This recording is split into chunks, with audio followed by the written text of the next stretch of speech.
Hello friends, আজ আমি আর মেয়ের ডিনারে বানাচ্ছি ভেজ পোলাও। তার জন্য এখানে পেঁয়াজ কুচি নিয়েছি, আলু গাজর গ্রেট করে নিয়েছি, দুটো কাঁচা লঙ্কা নিয়েছি, রসুন কুচি নিয়েছি, গোটা জিরে নিয়েছি। এবার একটা বাটির মধ্যে বাসমতি চালটা পরিমাণ মতন নিয়ে নিয়েছি।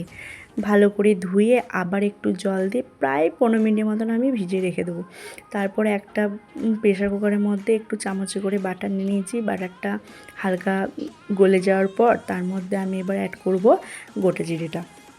গোটা জিরেটা হালকা ভাজা ভাজা হবে। ভাজা হয়ে যাওয়ার পর আমি কুচিয়ে রাখা পেঁয়াজটা দিয়ে দেবো।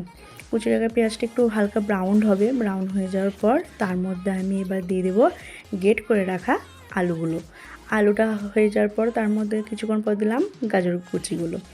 এবার গাজরটা আলুটা হালকা একসাথে ভাজা হয়ে যাওয়ার পর কুচিয়ে রাখা রসুন, দুটো কাঁচা লঙ্কা, কারণ আমার বাচ্চা ঝাল খেতে খুবই ভালোবাসে, একটু হলুদ গুঁড়ো আর একটু নুনটা আর হলুদটা দেওয়ার পর যে চালটা আমি 15 মিনিট ভিজিয়ে রেখেছিলাম, চালটাও আমি প্রায় দিয়ে দেবো। তারপর হালকা ভাজা ভাজা হয়ে যাওয়ার পর আমি অনেকক্ষণ প্রায় 2 মিনিটের মতো ভেজে তারপর একটু জিরে গুঁড়ো আর গোলমরিচের গুঁড়ো দিয়ে দেবো। গোলমরিচ গুঁড়োটা দেওয়ার পর আবার হালকা ভেজে নিলাম। ভেজে নেওয়ার পর পরিমাণ মতন জল আপনারা আপনাদের মতন দেবেন, আমি আমার মতন যতটা প্রয়োজন আমি দিয়ে দিয়েছি। দেওয়ার পর আবার খুন্তি করে হালকা ভেজে নেব। 5টা সিটি হয়ে যাওয়ার পর আমি খুলেছি, দেখুন কত সুন্দর হয়েছে, ইয়াম্মি। আমার বাচ্চা তো খেয়ে খুবই বলেছে, মা ইয়াম্মি। আপনারাও বানিয়ে দেখুন, সেই স্বাদ।